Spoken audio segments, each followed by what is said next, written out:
Olá, para você que nos acompanha aqui no canal 32.1 na Rede Capital de Comunicação, o seu canal Promessas. Está começando mais um programa de Olho no Social, Sociedade em Foco.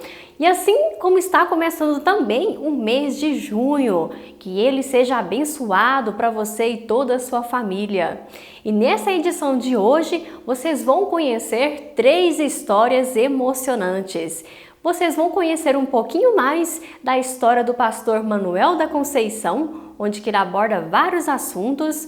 Vai conhecer também a história do advogado Dr. Marcelino Assis e uma história surpreendente de uma jovem que tem deficiência visual e mostra como ela consegue superar todos os seus obstáculos dia após dia.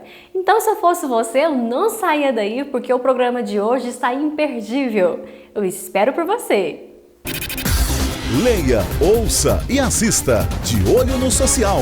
A notícia em primeiro lugar. E agora vocês vão acompanhar uma entrevista com o repórter Gleison Vilela que ele fez com o pastor Manuel da Conceição da Igreja Atos dos Apóstolos. Veja como foi. O programa De Olho no Social quer levar até sua casa um pouco da palavra de Deus. Por isso convidamos o pastor da Igreja Evangélica Missionária Atos dos Apóstolos, Manuel da Conceição, para um bate-papo onde ele fala sobre a Bíblia e sobre a pandemia. Veja como foi. Pastor, qual pesquisador te impactou mais? Pesquisador? Olha, eu tenho vários, mas o que mais me chamou a atenção na minha vida durante esses 25 anos de evangelho, foi a Bíblia. E está sendo a Bíblia na minha vida. Eu não tenho outro, porque eu aprendi uma coisa, que eu não posso confiar no homem, porque maldito é o homem que confia no homem. A minha confiança está em Deus e certamente ele diz que o homem que confia na sua força, ele é um pobre miserável despido da graça de Deus. Ele tem que confiar em Deus, que ele é o Criador e sabe de todas as coisas. Então é o maior pesquisador para mim, é a maior pesquisa da minha vida. Está dentro da Bíblia. Está dentro da Bíblia. Essa que é o caminho, a verdade e a vida. E a vida. Conheceis a verdade? As pessoas têm medo de abrir a Bíblia. Não, vai falar uma coisa diferente. Não, meu irmão. Se você abriu a Bíblia e saiu ali, é ali que Deus quer falar com você. A palavra de Deus de Gênesis Apocalipse, ele não é uma coisa concluída por você, pensada por você. O Senhor diz, os teus pensamentos não são meus pensamentos. Os meus pensamentos não são seus pensamentos. Então não adianta a gente questionar com Deus, né? Que tem pessoas que falam, mas isso aí, Deus não pode fazer isso, morreu meu pai, morreu minha mãe. Deus sabe de todas as coisas e tudo está sob o controle dele, não esqueça disso. Amém. Pastor, qual que é a sua opinião sobre o lockdown e sobre esse Covid? Olha, isso aí está escrito na Bíblia. Nós podemos ver, que lá em Mateus 24, assim como mencionei no princípio, que fala sobre as pestes, mas Deus também fala uma coisa muito maravilhosa para aquele que crê, porque tem muitos que dizem que crê, mas na hora do aperto, sai igual que água, rapidinho. Que ia ter a epidemia, mas nenhuma epidemia entraria na tua casa, porque Deus te guarda, aqueles que temem o Senhor. Amém. Nem aqueles que falam, não. De você falar, Senhor, Senhor, mas o seu coração está longe de Deus. É Deus que fala na Bíblia. Ah, Senhor, mas só lembro do Senhor quando está no aperto. Senhor, tem misericórdia, deixa eu morrer não. Ah, é uma pessoa boazinha. Bom é só Deus. O Senhor, Ele é tudo para aqueles que é fiel a Ele. Amém? Se você é fiel a Ele, pode ter certeza que Ele te guarda, de qualquer tipo de epidemia. Ah, mas morreu falando. Olha, Deus sabe de todas as coisas. Deus sabe, tudo está sob o controle dEle. Amém? A gente não sabe o que fala, mas Ele sabe o que faz. Pastor, o tempo nosso está estourando, então as suas considerações finais. Que Deus abençoe grandemente, primeiramente, você, com o seu trabalho que você está fazendo, um trabalho corajoso. Que Deus abençoe a cada ouvinte que está do outro lado, na sua casa. E quero dizer para os meus irmãos que, independente de religião, eu estou orando por você, meu irmão. Eu sei que vai chegar na sua casa, porque a bênção, você não vai atrás da bênção, a bênção que vai atrás de você. Entenda isso, vai chegar na sua casa e Deus vai tirar você dessa situação. E um dia você pode até vir aqui atrás da Coca-Cola na igreja do pastor Manuel, testemunhar do que eu estou falando, estou profetizando na tua família, na tua vida, que Deus está tirando você dessa situação. Eu não sei se é dívida, se é com família, mas Deus está tirando você dessa situação.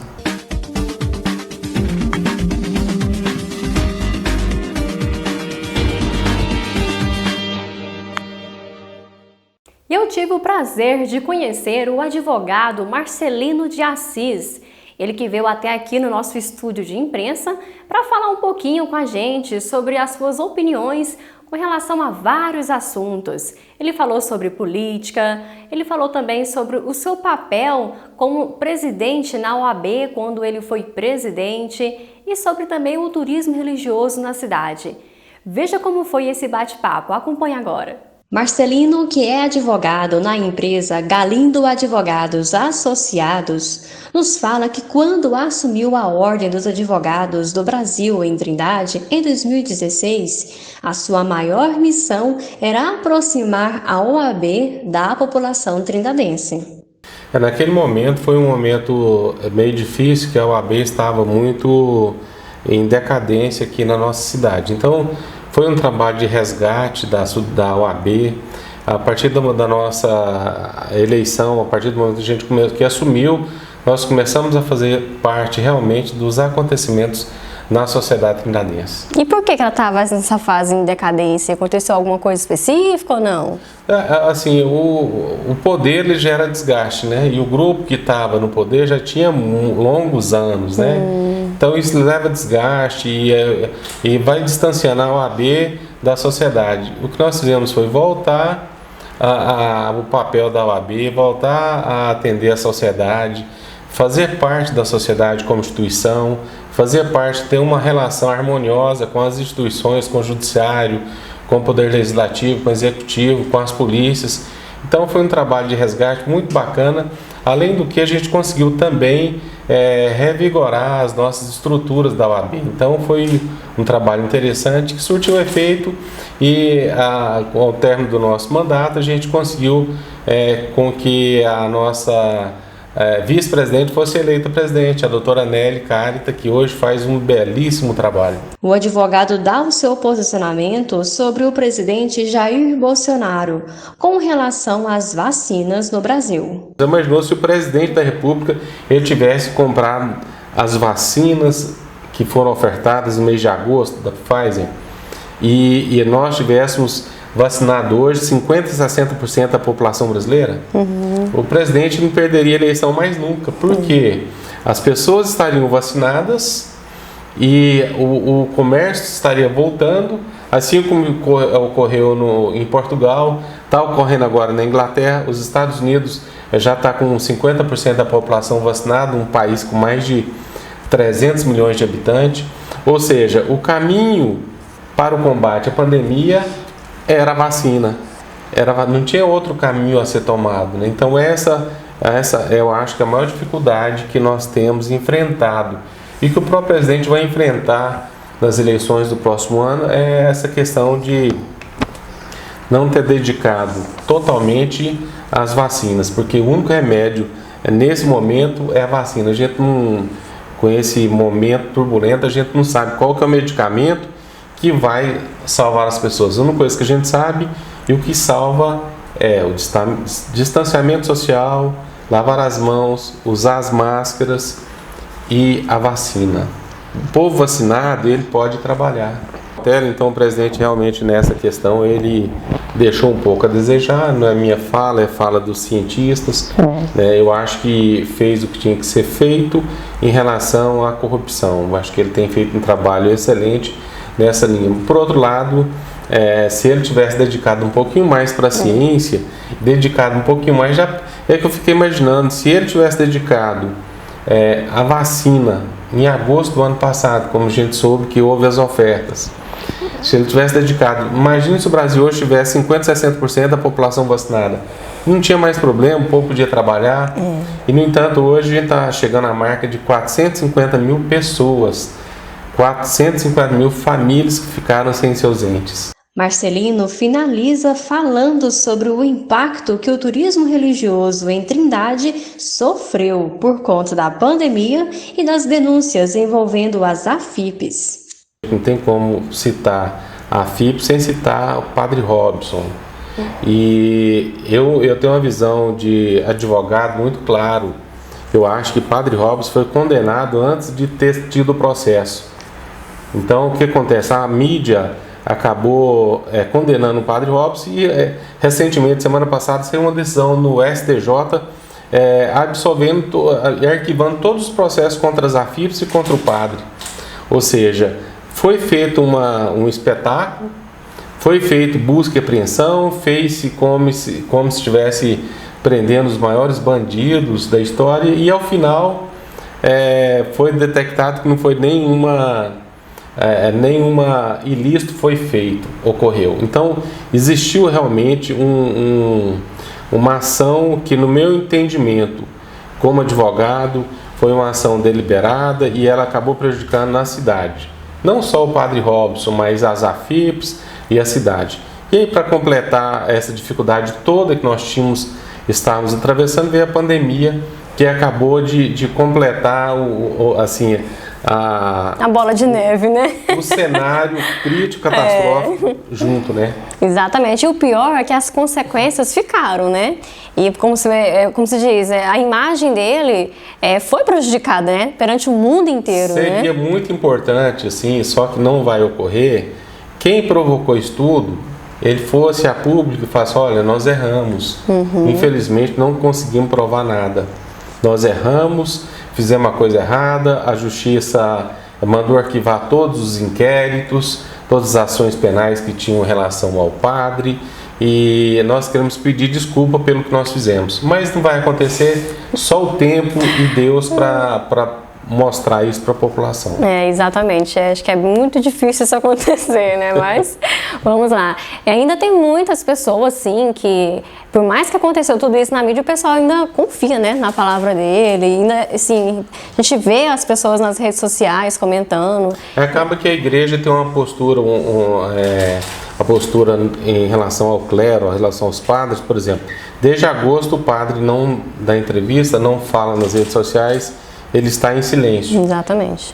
Existe a lei canônica, a lei, o código de ética da igreja, que ele impõe algumas restrições aos padres para evitar escândalo. Então o padre está cumprindo a lei do silêncio determinada pela Igreja Católica.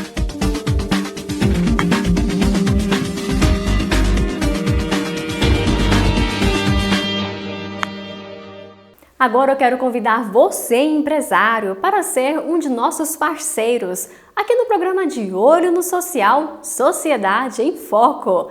Entre em contato agora com a nossa produção e fale com o Gleison Vilela. Ele vai te apresentar todas as opções de mídia que nós temos para a sua empresa. Aqui você encontra carros de som nas ruas, pinturas de muros, uma divulgação da sua empresa, a nossa rádio online, assim também no nosso website. E lógico, né, um espaço especial aqui no canal 32.1, na Rede Capital de Comunicação, o seu canal Promessas. Então não perca mais tempo, entre em contato agora com a nossa produção e seja um de nossos parceiros, assim como esses que você vai ver agora. Acompanhe!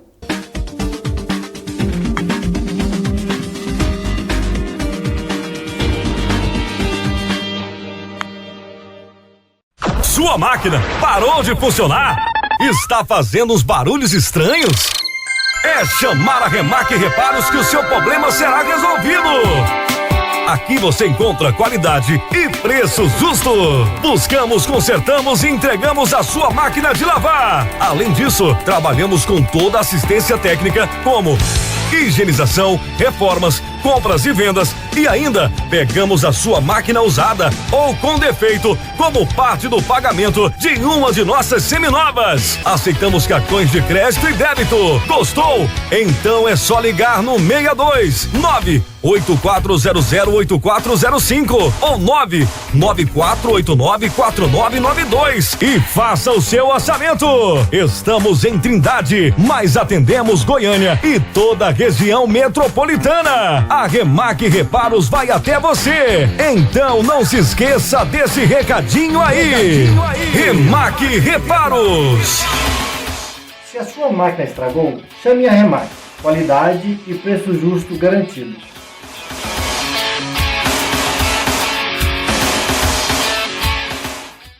Já imaginou você nascendo com apenas 6 meses e meio de vida? Só isso já prova que você é um verdadeiro milagre, não é verdade? Então, isso aconteceu com uma moça que se chama Thaís. E a mãe dela só veio perceber que ela também não enxergava quando ela já tinha 1 ano de idade. Desde então, ela tratou a sua filha de forma especial, mas não especial de deixar ela trancada dentro de casa. Não, aí você se engana. Ela tratou ela de uma forma especial para deixar ela realmente viver a vida dela. E ela não teve nenhuma limitação. Cresceu como uma moça qualquer. Sonha como todas as moças por aí. Tem vários desejos para serem realizados. Então, chega de blá blá blá e vamos conhecer essa história incrível da Thaís. Acompanhe agora. Com licença, hoje eu estou entrando na casa da Thaís. E vocês, junto comigo, vão ter a oportunidade de conhecer a linda história de superação dessa linda moça também, né? Que está aqui já sentadinha nos esperando para esse bate-papo incrível. Eu estou aqui com a Thaís, do lado dela tem a mãe dela, né? É um prazer conhecer vocês duas, tá? Realmente. E é um prazer também saber que existem pessoas, né, que estão lutando, se superando cada dia mais. Apesar de todos os obstáculos, não é verdade, mamãe? Verdade. E agora vocês vão conhecer um pouquinho mais dessa história, não é verdade, mamãe? Verdade. Como que foi o início da sua gestação, né? Como que você descobriu que realmente a Thaís tinha deficiência visual? Foi assim, ela nasceu de 6 meses e meio e no hospital ela ficou 1 mês e 19 dias. E lá no hospital, eles não perceberam que ela não enxergava, que ela era cega, né? E em casa, quando ela estava já com 1 aninho de idade, que eu percebi que ela não olhava, não pegava as coisas, não pegava o brinquedo. E então, eu levei ela para o oftalmologista, levei ela no especialista, e mesmo assim não teve recurso para os olhinhos dela. Então, ela foi, até hoje foi uma menina assim, né, que brincava, corria, andava de bicicleta, subia em árvore. Foi uma criança normal, igual as outras crianças, porque eu fui uma mãe assim que não proibia e não tinha medo. Eu confiava no esforço dela, né? E eu ficava preocupada, né? Porque eu pensava, meu Deus, e quando ela crescer, como que vai ser? Quando ela descobrir que não enxerga. Aí, graças a Deus, ela cresceu, entendeu que ela não tinha a visão. Então, ela foi aceitando, graças a Deus, ela aceitou a visão dela do jeito que é. Então, ela foi uma menina esforçada, brinca, uma menina que anda na cozinha, anda para todo lado, faz de tudo, até lava louça, arruma a cama, para ela não ter obstáculo em nada. É uma menina super inteligente. Ou seja, a senhora não limitou ela. Desde criança, a senhora estimulou ela a viver uma vida normal, Verdade. Sem limitações. Sim. E ainda teve a irmã para ajudar, né? Para estimular mais ainda esse processo, verdade. né? Verdade. Thaís, agora eu quero falar um pouquinho com você. Essa moça linda, toda maquiada e sorridente que vocês estão vendo. Thaís, quantos anos você tem hoje? Eu tenho 17 anos. E que profissão que você pretende seguir? Já pensou? Eu pretendo fazer música ou artes cênicas. E falando em música, gente, eu vi um vídeo da Thaís surpreendente.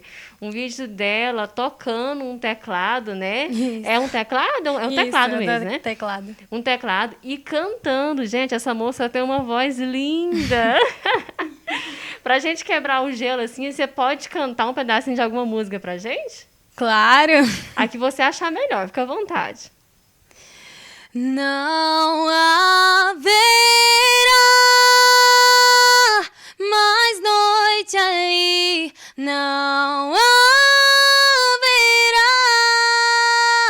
nenhum clamor, verei os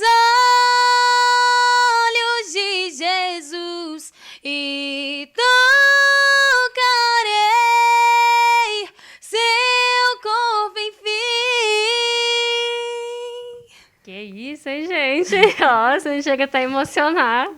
Muito linda a sua voz. Parabéns, tá? Por esse dom que você tem. Thaís, fala um pouquinho sobre a sua vida. Por exemplo, no dia a dia, quais são os seus maiores obstáculos que você ainda consegue, assim, se superar? Bom,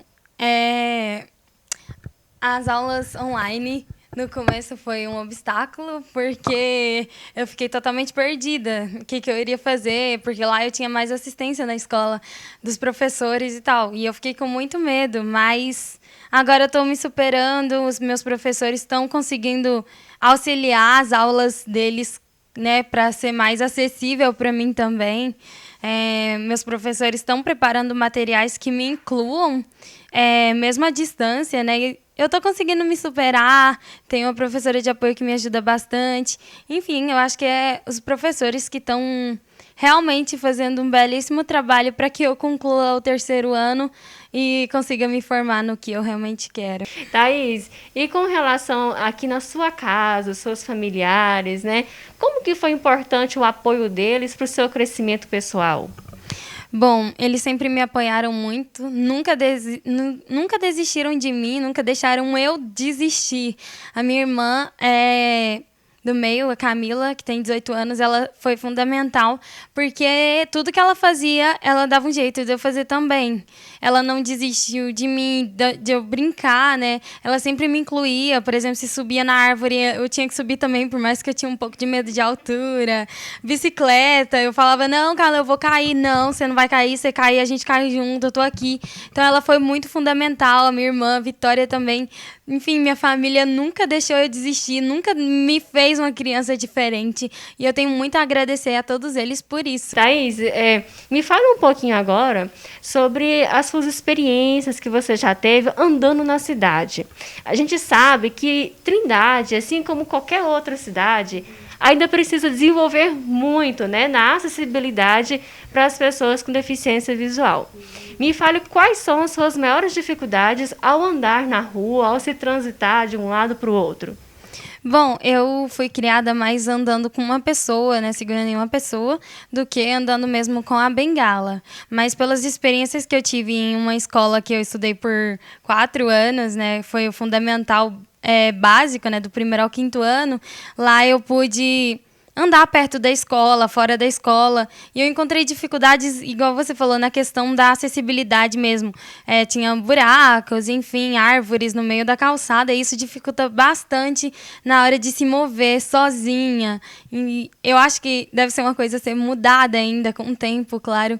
Mas essas são as minhas maiores dificuldades. Tipo, na recreio, assim, as pessoas saem correndo, não entendem, então também tem a questão da informação. A pessoa tem que crescer já sabendo que no mundo existem pessoas com não só deficiência visual, mas sim com qualquer deficiência, né? Então, esses foram os meus maiores obstáculos. Qual o recado que você deixa para os jovens hoje, que têm mais ou menos a sua idade, né? Que estão, como se diz, a flor da idade, iniciando a sua vida e também possuem essa deficiência visual. Qual o recado que você deixa para eles? Afinal, eles são seus colegas, né? De idade e também de deficiência visual. Lutem bastante pelos nossos direitos, não se deixem abalar por nenhuma situação. Não se sintam coitadinhos, vocês não são coitadinhos. Não deixem ninguém dizer isso para vocês. E tentem se superar cada dia mais, serem pessoas melhores a cada dia mais. E não agir como, diferentes, porque nós não somos diferentes. Então, é isso, lutar pelos sonhos, fazer uma faculdade, entrar em algo que você deseja e sempre com a cabeça erguida, não deixar ninguém tomar nada, nenhum lugar, né, de vocês. Então, é isso que eu desejo para vocês de coração. Mamãe, deixa um recado aí, né, para as outras mães também que têm seus filhos em casa com alguma limitação e que eles possam fazer igual a senhora, deixar essa criança viver. Isso.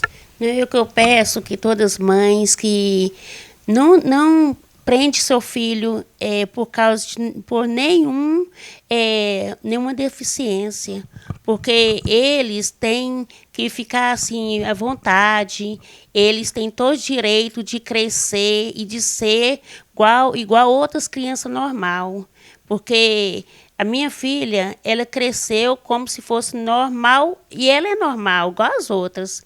Então, que as mães não precisam ter preocupações, pode deixar seus filhos viver, brincar, e ficar à vontade e confiar, porque a mãe tem que dar confiança para o filho, para ele se desenvolver e se empenhar, porque senão se prender ele vai ficar um menino deprimido, vai ter problema mais tarde. Então não pode resolver as coisas de um jeito que eles não desenvolvam, né? E a Thaís foi um milagre, né? A Thaís é um milagre. A Thaís é um milagre. Ela nasceu prematura, de 6 meses e meio. Então, ela ficou 1 mês e 19 dias na incubadora. Então, e ela hoje está essa moça, maior do que todos daqui de casa. E é uma menina desenvolvida. Ela é uma menina muito inteligente, muito esperta. E todas as mães que me vê o crescimento da Thaís, o desenvolvimento da Thaís, me agradece. Fala, mãe, você está de parabéns, porque você foi uma filha uma mãe, né, que acreditou e ajudou a sua filha a crescer. Bom, eu também quero agradecer a toda a equipe do Jornal De Olho no Social, ao Gleison, a toda a equipe por estar aqui, por estar mostrando uma história de superação e que é tão importante falar sobre acessibilidade nos tempos de hoje. Então, muito obrigada a todos vocês e a vocês, telespectadores, também. Obrigada.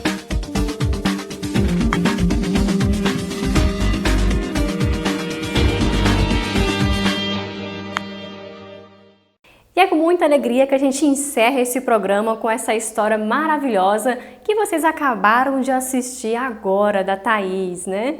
Eu espero que vocês utilizem a história dela como exemplo de vida. E chega de colocar desculpas, gente. Afinal, a Thaís mostrou para vocês que nada é impossível, mesmo ela tendo a deficiência visual.